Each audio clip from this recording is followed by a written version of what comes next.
भाषण ऐकवलं काय सांगणार? मुस्लिम मतांच्या ज्या संघटना आहेत त्या वोट जिहादचा नारा दिला त्यांनी। हे मला असं वाटतं की अतिशय खेदजनक आहे की अशा प्रकारे धर्माचा वापर करून शरद पवारांचा पक्ष, उद्धव ठाकरेंचा पक्ष आणि काँग्रेस हे या ठिकाणी वोट जिहाद करतायत। सज्जाद नोमानी उलेमा काउन्सिलचे प्रमुख यांनी 17 मागण्या या 3 पक्षांना दिल्या होत्या। या मागण्या देखील इतक्या भयानक आहेत। 10% आरक्षण मुस्लिमांना द्या।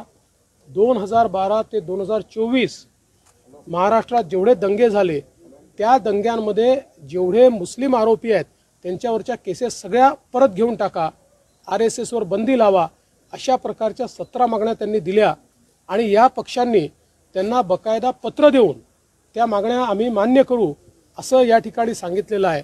आणि आता ते सज्जाद नोमानी सांगतायत, अपील करतायत आणि सांगतायत वोट जिहाद करा।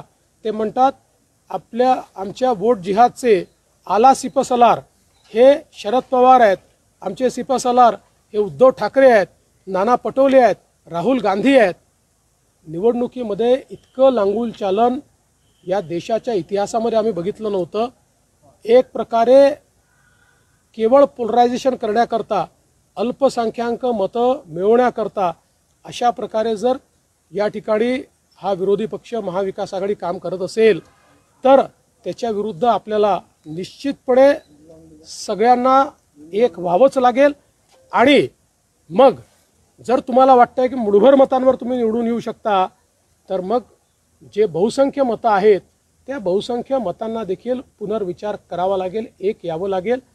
आणि याहीपेक्षा भयानक आज नोमानींचा दुसरा व्हिडिओ आलेला आहे, ज्या व्हिडिओमध्ये ते असं म्हणतात की काही लोकांनी लोकसभेत, काही मुस्लिम समाजाच्या लोकांनी लोकसभेमध्ये भाजपला मतदान केलं, ते शोधून काढा आणि त्या लोकांचा दानापाणी बंद करा आणि त्यांना सोशल बायकॉट करा। आणि हे स्वतःला सेक्युलर म्हणवणारे लोक आज त्याबद्दल एक शब्दही बोलत नाही। ही जी एक प्रकारचे एक्स्ट्रीम पोलरायझेशन करण्याचा प्रयत्न हा जो काही महाविकास आघाडी करते त्याला आम्ही निश्चितपणे उत्तर देऊ। उद्धव ठाकरे सोशल बायकॉटिंग ही नवीन प्रकारची अस्पृश्यता निर्माण करण्याचा प्रयत्न केला। हा गुन्हा आहे, तुम्हाला कोणाला सोशल बायकॉट करता येत नाही, हा गुन्हाच आहे। म्हणूनच किरीट सोमय्यांनी आता त्या संदर्भात एक इलेक्शन कमिशनकडे तक्रार देखील केलेली आहे। ते एक है तो सेफ आहे जे म्हणत होते ती भीती आता खरी ठरते का या सगळ्या दिसतच आहे। म्हणजे प्रधानमंत्री महोदयांनी जे सांगितलं की आपल्याला एक राहावं लागेल, एक है तो सेफ आहे। आज काँग्रेस जाती जातीमध्ये विभाजित करण्याचा प्रयत्न करते आणि दुसरीकडे महाविकास आघाडी आणि काँग्रेस मिळून आपल्या सगळ्या जे काही मुस्लिम समाज आहे त्या मुस्लिम समाजामध्ये एक्स्ट्रीम पोलरायझेशन करण्याचा प्रयत्न करून ही निवडणूक ते जिंकू इच्छितात। त्यांच्याकडे या निवडणुकीला मुद्दा उरलेला नाही, त्यांनी कधी विकास केला नाही, ते विकासावर बोलत नाही, त्यांच्याकडे रोड मॅप नाही। त्यामुळे फक्त जातीवाद करून ही निवडणूक जिंकायचा त्यांचा प्रयत्न